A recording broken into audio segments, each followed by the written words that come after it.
prepared for an onslaught which brought the Soviet Union 3 cracking goals inside the first half an hour.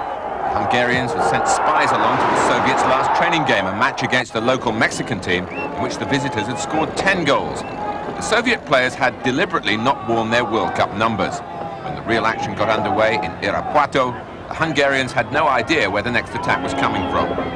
Bravely, they sent on an attacker as a substitute for a defender, but that merely left them even more exposed at the back. Yakovenko scored after 2 minutes, Alenikov after 3, and Belanov converted this penalty after 24.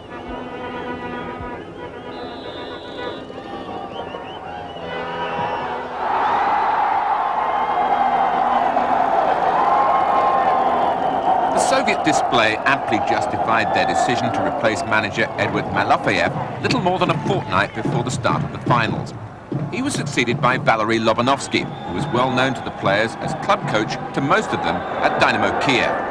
Lobanovsky scrapped the World Cup squad announced by Malofeyev and named a new one, including 12 of his own men from the Ukraine.